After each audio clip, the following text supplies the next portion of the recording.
Senhor presidente, a nossa vinda à tribuna, evidentemente que esse projeto ele não cabe mais emenda, embora a nossa tentativa, tanto nas comissões como aqui no plenário, no sentido de aperfeiçoar esse projeto, e reconhecendo até o esforço que foi feito da própria Secretaria, da Polícia Militar e do relator, deputado Santana, que efetuou 33 emendas nesse projeto, algumas delas diante de observações que nós fizemos aqui nesse plenário, no sentido de modernizar os regulamentos da Polícia Militar, humanizar, já que os regulamentos nossos são muito ultrapassados e penaliza bastante o policial militar, com punições, até hoje, previstas punições de prisões em vários estados,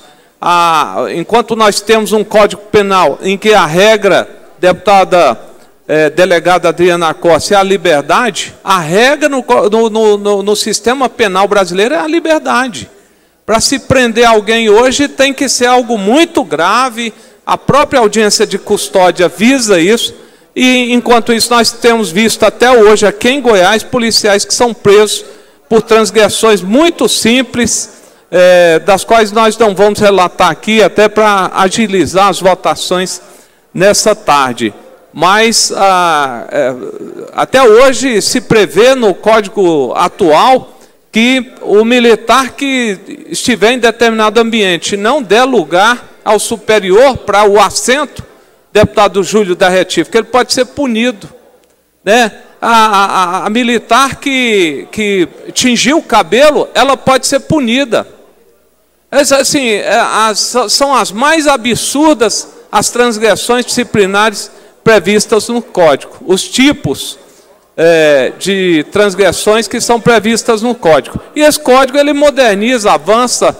Eu cumprimento o secretário Balestrelli por esse avanço que está, essa modernização, humanização desse Código, mas ainda nós teremos alguns problemas nesse Código. O avanço poderia ser melhor.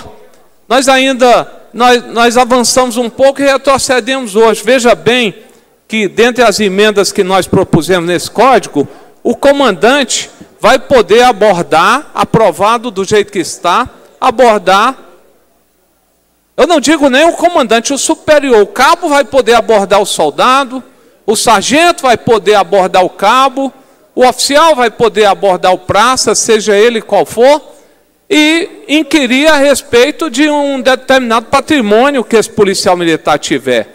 Se ele aparecer com um carro novo, financiado, ele vai ter que provar, a pedido do comandante, pedido verbal, uma abordagem simples, de onde ele tirou aquele veículo, e vai ter que provar que ele financiou e que ele tem condições de pagar.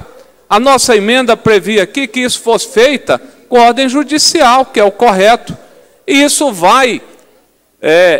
essas questões como essa e outras também estão previstas nesse código, semelhantes, ainda, mesmo com as emendas que foram feitas, com o aperfeiçoamento que foi feito nesta casa, pelo seu relator, né, pela própria secretaria, pela APM e Corpo de Bombeiros, já que também é afetado por esse. Mesmo assim, nós teremos coisas semelhantes acontecendo, o que vai aumentar substancialmente os conflitos existentes na própria instituição. Conflitos judiciais que vão parar no judiciário, porque o judiciário resolva. Eu digo por mim, deputado Manuel de Oliveira, se alguém me abordar no quartel, isso está previsto até para o policial da reserva, da inatividade, se alguém me abordar e perguntar sobre patrimônio meu, eu não respondo.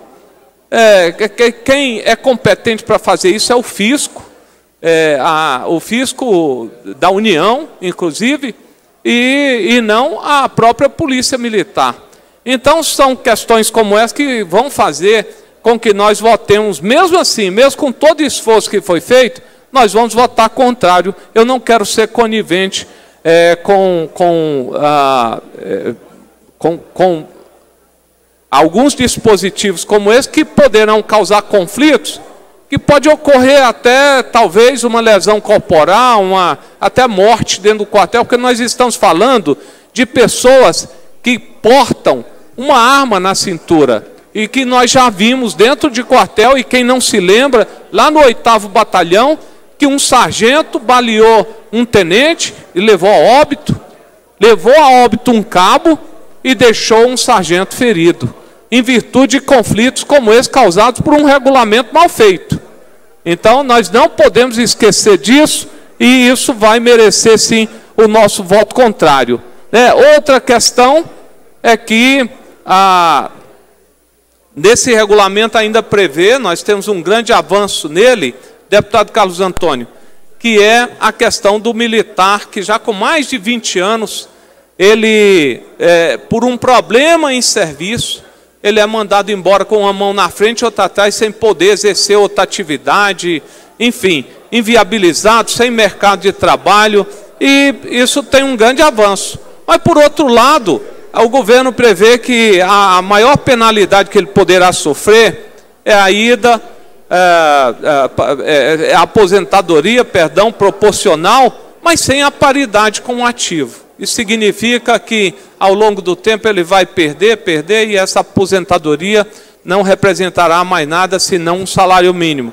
Então, são questões como essa. Eu acho que os policiais merecem mais, eles dão a vida, os policiais e bombeiros militares dão a vida pela nossa sociedade. Nós temos muitos casos que poderiam citar aqui, em que os policiais se sacrificam até a morte para defender a sociedade, e vem, ao longo do tempo, perdendo os seus direitos.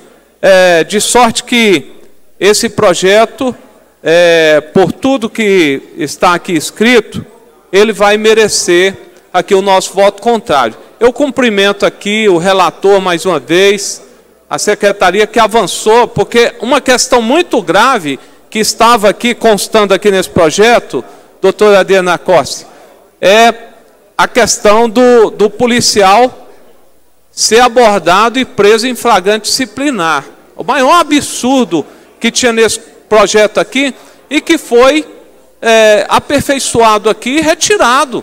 Foi retirada essa questão, e graças a Deus nós não teremos que amargar cenas como essa, onde o policial poderia ser abordado por uma simples questão disciplinar e levado ao xadrez. E essa questão foi realmente retirada. Sorte que nós cumprimentamos aqui o sacrifício que foi feito daquelas pessoas envolvidas, inclusive do relator, deputado Santana, mas por tudo que nós relatamos aqui e algumas outras questões que nós não relatamos, mas que ainda inviabiliza esse projeto aqui, o nosso voto será contrário a esse projeto, porque eu entendo que ele, pelo tempo que ele ficou aqui, ele poderia sim estar mais perfeito, mais próximo da perfeição, e de sorte que atendesse aí tanto a questão humanitária, que um regulamento ele precisa observar, como também a modernização da nossa legislação, conforme vem sendo modernizada a legislação penal, penal militar, a legislação civil brasileira, enfim, todas as demais legislações, e esse código ainda ele causa alguns retrocessos. Essa é a nossa observação, senhor presidente, e eu sei que a grande maioria votará a favor desse projeto, mas o nosso voto será contrário. Muito obrigado, senhor presidente, e a todos os senhores.